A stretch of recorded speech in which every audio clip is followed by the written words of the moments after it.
Hello everyone, my name is Lowko, and welcome back to a professional match of StarCraft 2. Now what I've got for you today is a best of 3 series of Zerg versus Terran. Where in game number 1, we find ourselves on the map Persephone. Now spawning right here in the top left-hand corner, playing with the red Zerg pieces, we have none other than Rogue, one of the world's greatest Zergs, and down in the bottom left with the blue SCVs, one of the world's best Terrans. We're looking inside of the main of Cure. Alrighty. Now, I've heard that this particular series is phenomenal. As a matter of fact, this game right here on Persephone has broken the fabled 1 megabyte file size for a single game. Now, in case that means absolutely nothing to you, generally speaking, a StarCraft 2 replay file is like maybe 200, 300 kilobytes or so. This one is a full megabyte. So I don't really know exactly what to expect. It could just be a million Zerglings running around, because I believe every single one of those Zerglings technically takes up as much space on a replay file as, you know, I guess, I don't know, an Ultralisk would, but I'm not sure what to expect. Either way, usually in my experience, the very large file sizes, and this happens like, I want to say once a month or so at most, considering there's like thousands of games going on at the pro level all of the time. I think it's like once a month that we get a replay file that is this large. Usually, those games are epic. So we'll find out together. Now, of course, this is Rogue, right? And what I am secretly hoping for, it's been a while since we've seen that style, but what I'm secretly hoping for is that we are going to be seeing that mass Nidus Worm, mass Overseer strategy. It's become quite rare. A lot of players seem to be dodging Rogue in the late game. So I'm hoping that we're going to be seeing some of that once more, because it's been a good few months since I've seen a proper late game of ZVT. It's the style that made even Clem punch his keyboard a couple of times. Like, he did a proper Hulk smash on camera when he played against Rogue. I think he did it twice when he first started executing that style again. Now, since then, a lot of the top-level Terrans have started going for a more swift execution, I suppose, where they want to prevent that state of the game from ever arriving. But anyways, for now, we're a very long while away from it. The Reaper is just harassing, trying to get a little bit of work done. I quite like, actually, that Curious decided to keep the SCV over at the third base. Just patrolling it around. Not a bad idea. Get him, Brenda! Actually, my in-game audio is very loud. Hold up, let me lower the music just a smidge. There we go. I bumped it up a little bit because I noticed in my most recent video that the in-game music was barely audible. So I bumped it up and I made it a little bit too loud. Anyways, professional content creator. Now, if you are a fan of this extremely professional content, do make sure you hit the like button down below. That would be fantastic. Thank you very much. I always try to time the thank you very much. There's got to be somebody that like hit the like button and then immediately heard me say thank you very much. I'm not looking through your window, okay? I probably don't have cameras. There's no way to know. But thank you very much. All right, Command Center on the low ground has arrived. And we are going to go into the good old triple Command Center 111. Doing it off of a single gas. Second gas right now coming up inside of the natural expansion. And it looks like we will be going for the Banshee. Will we be going for Cloak? Probably not. Although it's still always an optional choice, right? Like, it's not a terrible idea. Can sometimes throw the Zerg players off a little bit, and there we go. Usual scout timing is about 4:15 or so. That's what you're aiming for as a Zerg player. 4:15 on top of the structures of the opponent. So usually you start scouting at about 3:50, depending on where the Overlord comes from. Sometimes a little later, sometimes a little sooner. You can see here that Rogue is going to see, well, enough. He doesn't want to lose the Overlord. He will probably blindly make Spore Crawlers anyway, but he hadn't really seen too much, so I guess seeing that Hellion 5 and 6 are coming up is already enough info for him right now. And the Overlord will live, but soon the Banshee is out. So, yeah. The last moment of your life is going to be painful. But you know what? The Overlord still gets the information, right? Rogue will still now know that indeed he is playing against a Banshee opener. And look at the minimap. We have a nice little spread over here of Overlords. I feel like we haven't really been seeing that too much lately. Usually the Overlords are ahead of the creep, but Rogue effectively is drawing like a horizontal line across the map. And there's really no way that Cure is going to get across the map here unscouted. There's overlords every which way he goes. It's not going to be a mech follow-up, though. Even though Cyclones have become extremely popular in this matchup, this will be a good old Bio-Terran. Engineering base coming up as well. Cloak, by the way, was researched, so we will be going for the Banshee cloaking here. It's going to be done in just a moment. Hellions, in the meantime, tried to distract the Queen Army, and they will be able to deny the 4th. A little bit of a drone barbecue. I'm assuming we're going to see this one taken here in just a moment. Either way, Banshee number 1 has arrived. Banshee number 2 is going to be joining in too. We have Spore Crawlers, though, as well as an Overseer, and then also Queens in position. Yeah, Cloaked Banshees are losing a bit of popularity lately because Zergs have just gotten too good. Maybe, though, they can find an angle, and it looks like they will be able to snipe some drones. Ooh, a little bit of a misfire. Could have been 2 workers already. Could have been 3 in total. Hellions go around the site. Base, by the way, in the top right-hand corner did start up again. Even though previously the drone got sniped there, apparently we're not going to opt to go for the closer by expansion. Infestation pit right now on the back of this as well. So really this is looking like that quintessential normal style that we've been seeing from Zergs lately. We do have the quick +1 carapace as well. Maybe the Hellions can find a bit of an angle. Okay, this is a downside of not having link speed. It's difficult to really punish this sort of thing, although the drones will leave some Evo chambers behind, trying to block the pathing on those Hellions. So it's 6 drones. 6 drones and some lost mining time, but keep in mind that we also saw every single one of those Hellions die. And Hellions cost exactly 2 drones each. Now, of course, the Hellions do generally fall off the longer that the game goes on, but yeah, that wasn't a free bit of harassment there. Queens in the meantime, ooh, working away. Banshee does not have quite enough energy to activate the cloaking. Factory number 2 already coming up. Command center number 4 building on location. Armory on the back of this. Okay. Cure is flying. So Cure is looking at this opener here from Rogue and he's saying, yo, you're never gonna attack me.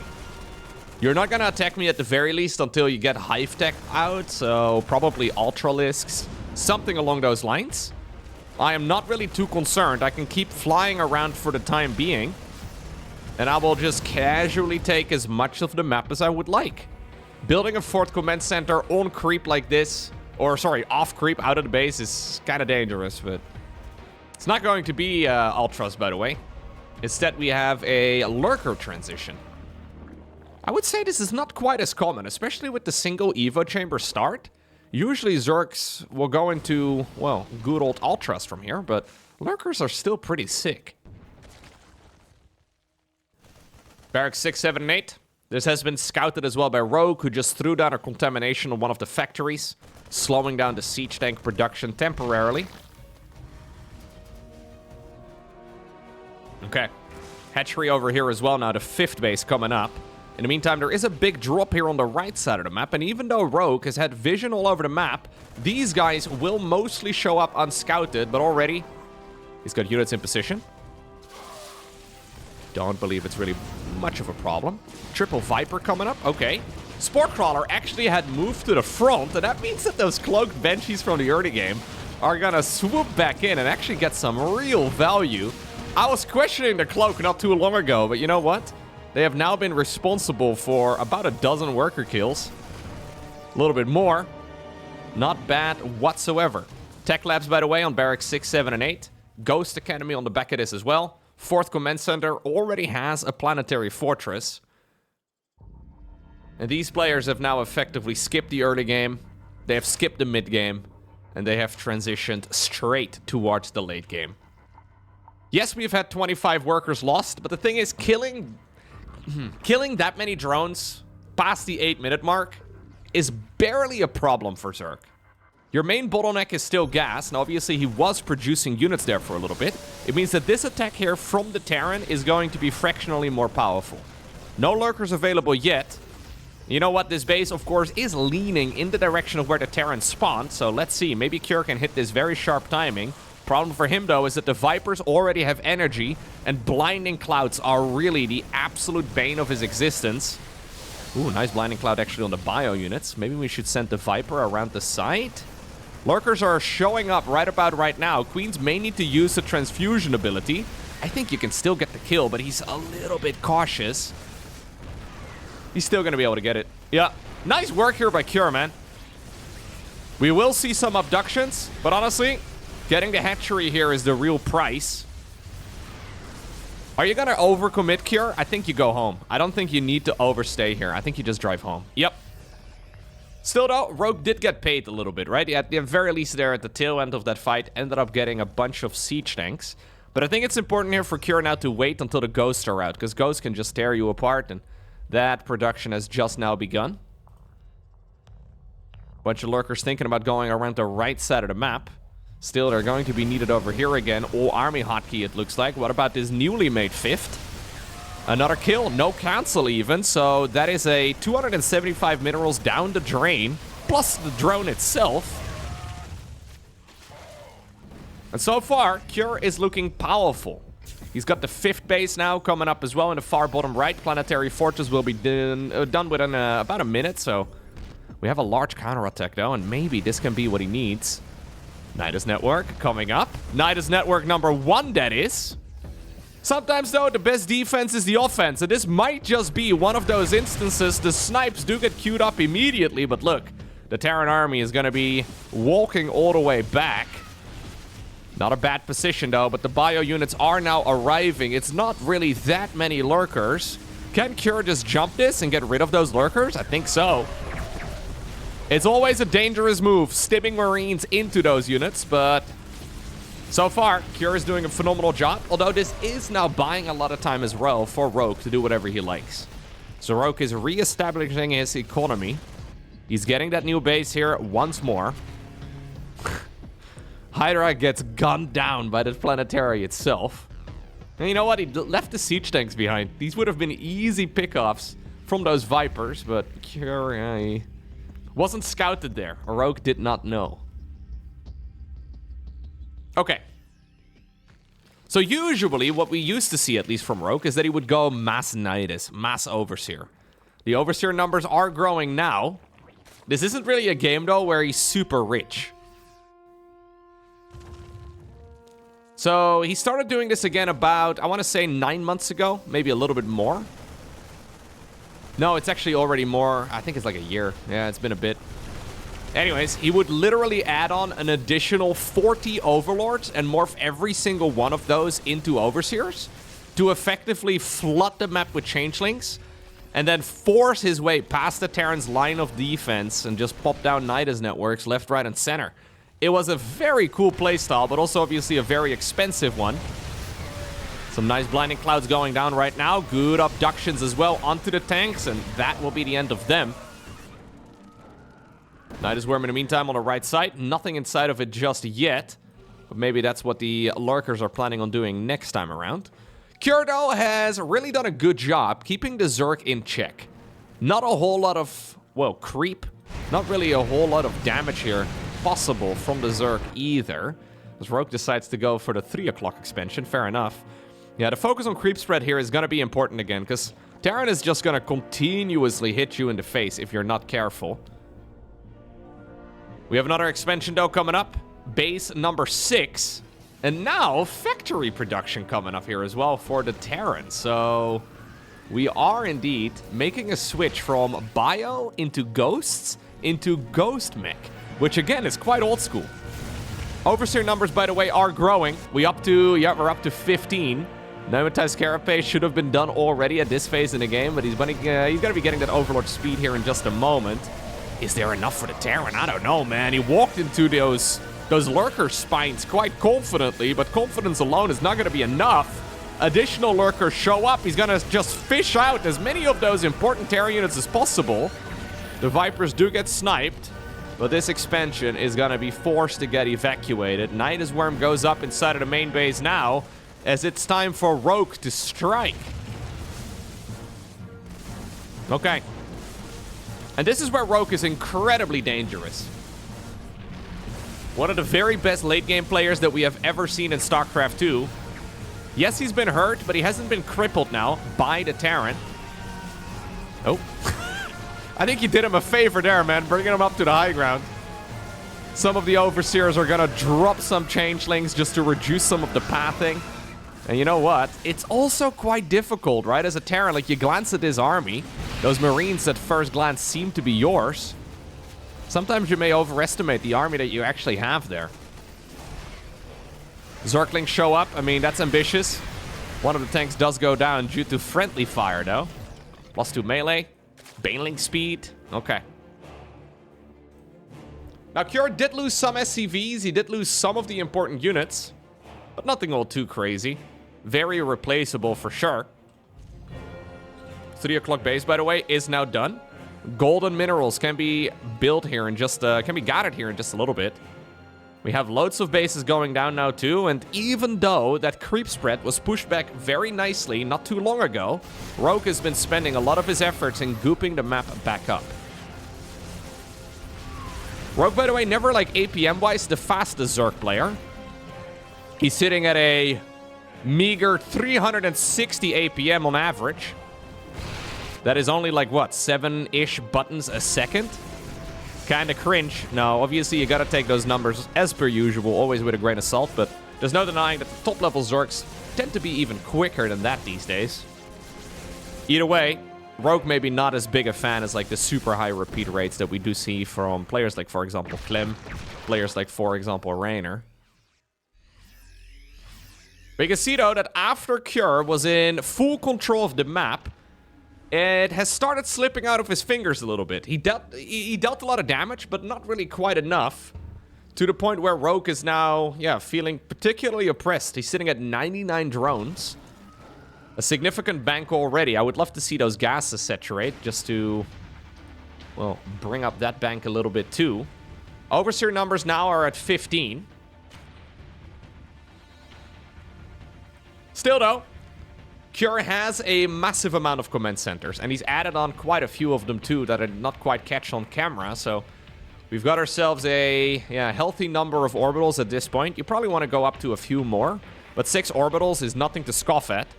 At this point, Kjör can effectively remove the fog of war, at least in any location where he desires.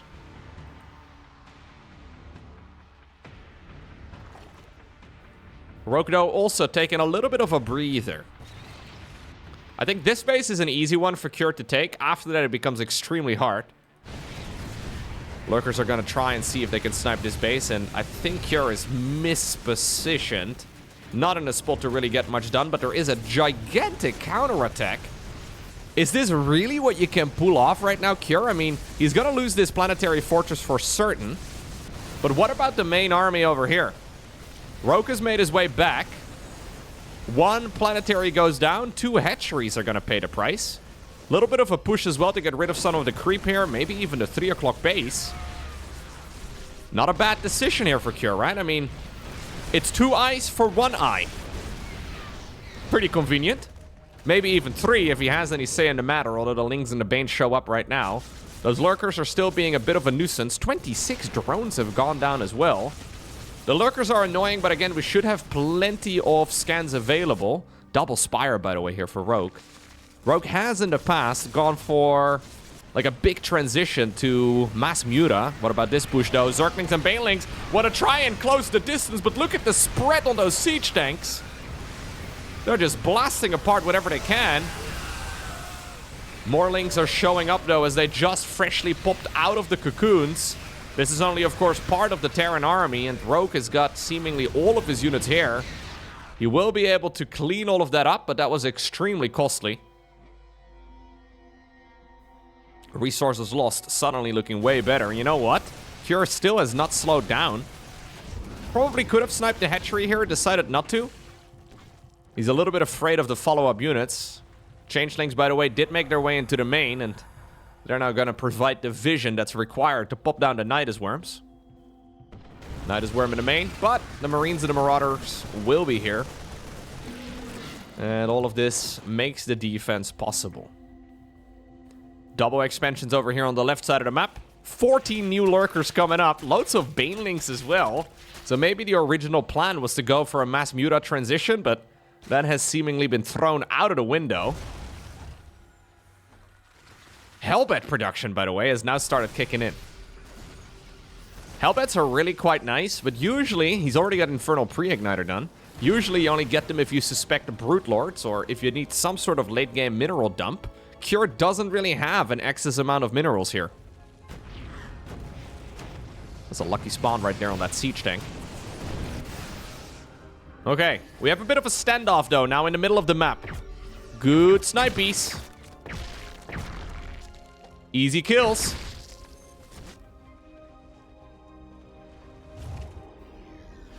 It's a whole lot of army going down. And the cost efficiency here of Zerg is really taking a beating, but keep in mind that on Persephone, there is an odd number of bases. This 3 o'clock base does not have a mirrored equivalent on the other side. Meaning that, ooh, as we have the Banelings rolling in, that's going to be a dead planetary for certain. Meaning that Rogue can effectively trade one entire base inefficiently compared to the opponent. And that's a lot. This entire base, if he can mine it out, is going to give him a ton of additional resources and can certainly make up for the additional losses that he has had so far resource-wise.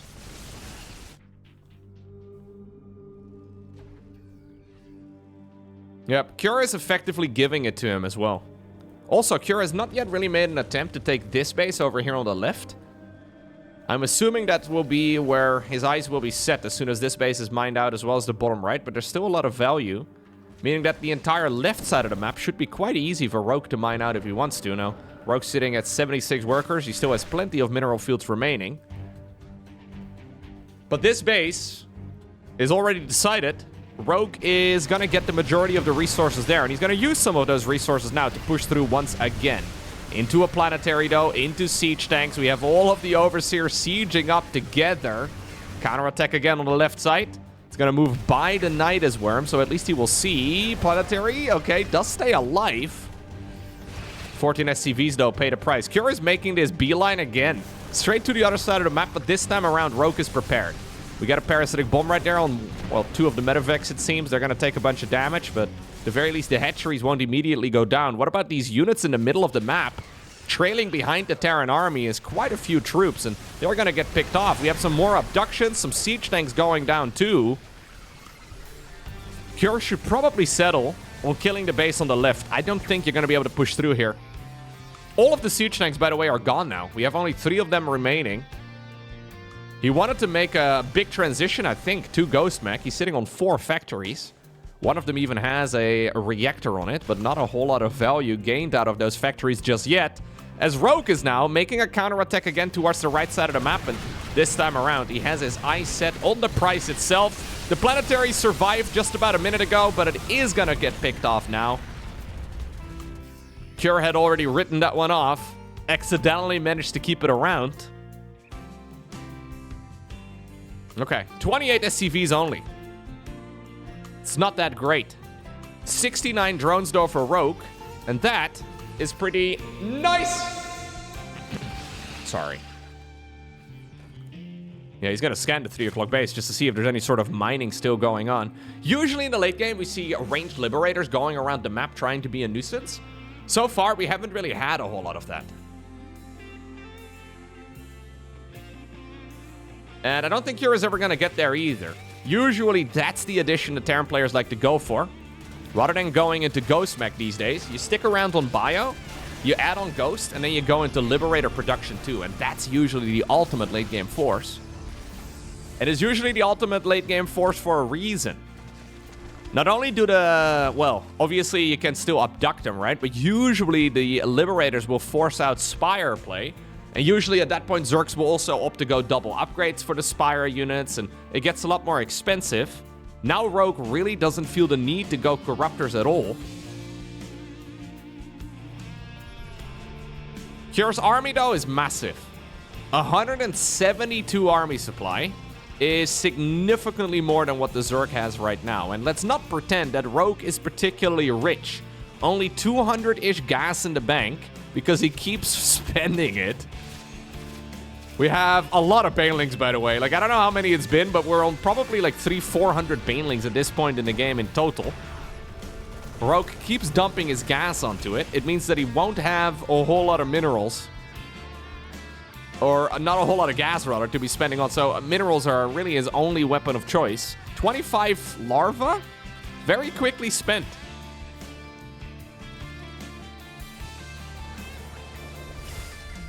Cure, trying to just establish whatever he can. There's about a 0% chance as a Terran here that you can win a fight on creep. The lurkers and the banelings will just come from everywhere. But if you can sit out of creep right over here, I mean, it's almost like an invite, right? Cure's like, yo, be welcome. Feel free. Make yourself at home. Well, Rogue says, don't mind if I do. Massive attack coming in, led by a bunch of blinding clouds as well, temporarily disabling these siege tanks. There are just so many banelings, though, just rolling through whatever they can hit. This is a wildly cost-inefficient trade for Rogue, but he has money, and he is showing it off right now. What an engagement there from the Zerg. It looks exactly like the Heart of the Swarm opening cinematic there, minus the Ultralisks, and I guess mine is the Landed Vikings. I don't know why you would be playing that right now as a Terran here, but... Okay. Problem here for Cure is that his bank is pretty much depleted. And Rogue, while he doesn't have a lot of gas because he just made a few hundred banelings, he is going to be able to reinforce this with tons of Zerglings. He's got quite a few of them right now. More and more are scattered around the map, and what little gas we have is going to be spent onto banelings once again. I think the goal right now here for the Zerg is to rinse and repeat. Cure is going to set up shop once more on this base. This time around, though, his economy really took a beating. He's on only 23 SCVs and 120 supply, whereas Rogue is still maxed out. He's sending in more waves of infested Terrans as well, just to annoy the Terran for a little bit longer. Bunch of lurkers serving as a distraction on the right as the Zerg army moves in through the front once more. Half of this Terran army is fake, half of it is infested Terrans. We have the orbital command itself now going down. Lurkers in the far bottom right, denying mining over here too. And I have got a feeling that Cure is on his last legs. There's not really a whole lot he can do. No mineral fields available really for him to mine anymore. Only a handful of SCVs in total. I love the Overseers though, man. You know, we've been seeing a ton of infested Terrans. A lot of changelings. I would love to see some mass contamination as well. Like, if you're gonna be playing these waves, right? Which is what Rogue's endgame strategy clearly is. Would it not be beneficial to, with wave number 1, basically drop down contaminations inside of the main base on every single one of those production structures? So when wave 2 arrives, Terran might be sitting with a bank, but not a lot of units? Just talking out loud here, right? Just thinking out loud here, but I think it might be better than dropping down mass changeling, although obviously it's a lot more APM intensive to go ahead and do so, but I've got a feeling you'd sneak around the site, drop down contamination on every single one of these structures, and Terran is going to be desperately spending. The thing is, it's such an unorthodox play that the odds of Terran expecting it are pretty much 0. They might just be spending their money looking at their, well, fight over here, right? Looking at their army, expecting reinforcements to arrive, and then realizing that, wait a second, none of those units actually popped out because they have all been, well, delayed by the contamination. Anyways, yeah, we're gonna do a third wave. I think wave number 3 is just about to arrive. Rogue is maxed out once more. Cure has now brought his supply count up to 159. Blinding clouds will yet be available again. The creep is slowly spreading in this direction, and here we go. This is so insanely expensive, but Rogue does not care. He is effectively shouting for Cure to get out of his game as more cost-inefficient trades are going down. The Hydralisk lunge ability gets used as well. Another siege tank falls, and with it, Cure decides to GG out. It's Rogue who obtains the victory. Next up, we find ourselves on ley lines. Now, I was going to fast forward through the first 2 minutes of the game, but apparently Cure has had enough. We're going to be building 3 barracks out onto the map, and we're going to cross our fingers, cross our toes, Maybe cover our opponent's headphones. Just make sure that they will not be able to find this. Rogue is looking around, and you know what? This man has got the senses of a hawk.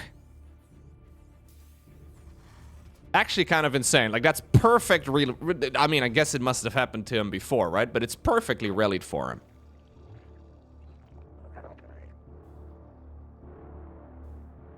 Do you pull back? Yeah, he does pull back.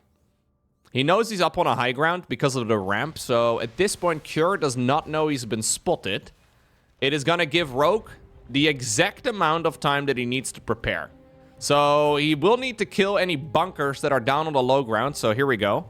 All but 4 workers now get pulled. He's already saving up cash to be making as many queens and drones and... Or sorry, drones not so much. But spines and queens as possible.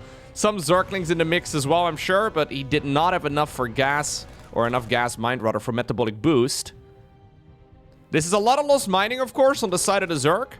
But he's trying to buy time for the spine crawler. That's the main goal right now. And already the creep. Okay, you don't really control it as a Zerg, but it has flooded quite far out of the natural expansion already. I think the drones may have to pull around. Maybe let the queen kill the SCV that's building. For now, he's got his eyes set on surrounding the Marines. This is gonna get costly, though, for the Zerg player. You will be able to kill the SCVs as well. Spinecrawler and the Queen indeed have worked away on the SCV that was building the bunker itself. Messy, but certainly good enough right here for Rogue. He also does have a couple lings actually out on the map. So a command center on the low ground is not going to be happening anytime soon. And that's how you defend a triple Rex. Yeah, in case you were wondering, that's how you do it. Now, in case you can't micro like that, just consider microing better. Also, you need to consider getting lucky, because if you don't scout this, it's pretty bad. Now, obviously, the main deficit here for Rogue is the amount of lost mining, right? So he did lose probably about 1,000 minerals there. No, not quite 1,000, a little bit less than that. But he did lose a significant portion of minerals just because the workers weren't mining. But he does have now a second base significantly before the opponent. Now look at this. Cure is going triple command center on the back of this. Ooh, he should have raised that depot though, because now he's gonna get scouted more than likely. Rogue went triple barracks straight into triple command center, double gas. He still has a lot of units out on the map, but I don't think they're gonna be able to do too much. Yeah, now Rogue knows exactly what he's playing against. So he can be as aggressive or as greedy as he wants to be. And that's always the question. He did hit a small little supply block here. He wanted to go for a third. Not going to happen. Still no Zergling speed or anything like that yet. So 2 bases will be his main weapon of choice. And I quite like this though from Cure. Not quite all-inning with all of the Marines, but still having enough of them available to sort of patrol the map and make it difficult for Zerg to expand. The main thing that Cure has lost is time, and those Marines might just be able to make up for that. Okay, third hatch is coming up right now. He doesn't know exactly where those Marines are located. Being forced to cancel this would really suck. Evo chamber coming up inside of the main base. Okay. So at this point, honestly, it's not really looking that bad here for Cure. Worker-wise, he's caught up just fine. Command center-wise, I mean, his third is significantly quicker than the third of the Zerg. Main problem, though, of course, is that he doesn't have any Hellions. He doesn't really have any sort of harassment potential now. He is effectively gonna go, I think at the very least, for an all-in with Stimpack, combat shields, and then maybe some other upgrades. He could start up like the +1 infantry attacks. Alternatively, he could just sit here and passively try to make an army. But the larva mechanic here for Zerg is incredibly dangerous. The fact that Rogue can effectively produce like 10 workers at once, whereas Cure is going to be stuck to 3, you get out-macroed pretty fast. But yeah, no Hellions, no Banshees, not even a medevac drop. Little Zergling, by the way, has scouted exactly what's going on at the front, and this will be exactly what Rogue wants to see. He'll be quite happy with that. Uses a scan to try and kill the Overlord. Ooh, doesn't even get the Overlord yet. Little Overlord minigame. Okay, it is gonna get popped. Baneling Nest coming up, but no lair. And without a lair, no Baneling speed. Yeah, I think Cure is just gonna go for a big push. So, there is no factory. There is, okay, one building right now, but of course then also no starport. Anytime he now uses Stimpack, he's effectively reducing his own army size. It's going to be a big attack though. This is like 40-ish Marines against a bunch of like Speedlings, sure, but not a lot of Banelings, not a lot of Queens. One Spinecrawler from the early game. This is still a Terran army that needs to be respected, but also one that can't really escape through the safety of a medevac.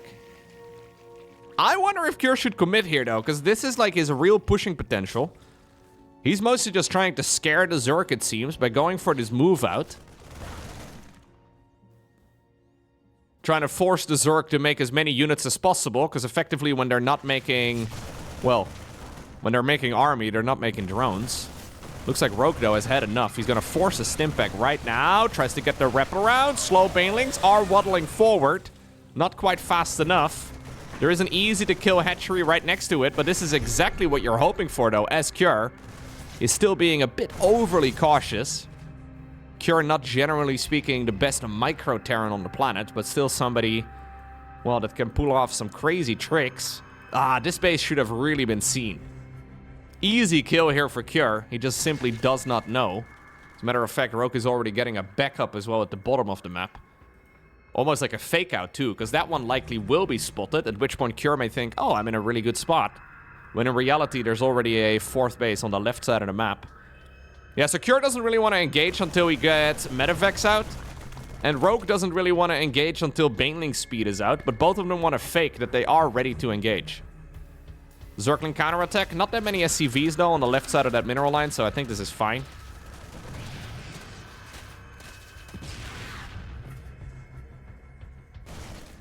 Okay. Both players being very conservative with their armies. Supply count right now for the armies is identical, though. Baneling speed now is done. Centrifugal hooks is so powerful. They see me rolling. They hatin'. Where do we go? Baneling Burrow. Not a bad idea. +2 Carapace coming up as well. Cure's gonna see this army moving in, but he's gonna have to do a little bit of micro because there is no splash damage for him. Oh my god, careful, careful. Alright, that was good enough. Yeah, and at this point, I mean, I don't really mind the position here for Cure all too much. He's got 61 drones, Terran drones that is, 61 SCVs. And even though this has been a very awkward game across the board, he has maneuvered it into a very playable position. Starting up the +2 attacks as well. This is one of those games, though, where Rogue is wondering, hey, like, weren't you sort of dead after the early game? Like, wasn't I winning this? Like, what just happened? It's starting to slip out of his fingers. Rogue is kind of committing now to almost like an all-in, though. Like, this army here cannot be thrown away. At this point, it's 64 workers for Terran versus 50 drones. That's not really a whole lot at all. Terran is going to get a very firm advantage here as far as the income goes. Rogue has been making non-stop army for a very long time. Never even really droning up that base over here. Okay, he's going to go in for the counterattack. Yeah. Those SCVs, I mean, they're supply depots that can be raised, but they're not going to have an easy time escaping. Marines, in the meantime, commit to the counterattack. Rogue is going to base race a Terran. Usually base racing a Terran is a bad idea because their structures can fly. But you know what? Rogue is a strategic mastermind, and sometimes he can pull these things off regardless of the quote-unquote rules. I mean, engaging against roly-poly Banes without splash damage, with medevacs, or I guess he got a few of those, but not really a whole lot of them. No siege tanks, no widow mines, none of that. 38 SCVs have just gone down. Ooh. I can't believe Rogue actually... There's no way. He lost one worker during all of that. He lost 1 worker and killed like 30. Well, maybe more like 40. Wow.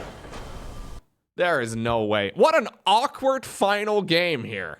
So it's Roku obtains the victory 2-0. But this game was an advantage for Zerg early on, then turned into a very significant advantage for Terran. And then Rogue said, well, I guess I have lost the eco game, so I'll just keep making army. And usually, if you find yourself in that spot, you want to commit to that fight within the next like half minute or so.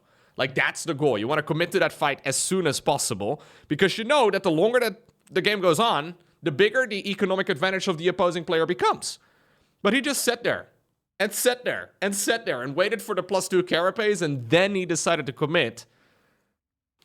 An extremely risky play, but it worked out right here in the end. Cure clearly did not expect it at all. He probably expected to be stumbling upon a Zerg, maybe with like a Hydra den, maybe an attempted Hive, a fully saturated 4th base, but instead it was just more of the same. And somehow, some way, it worked out.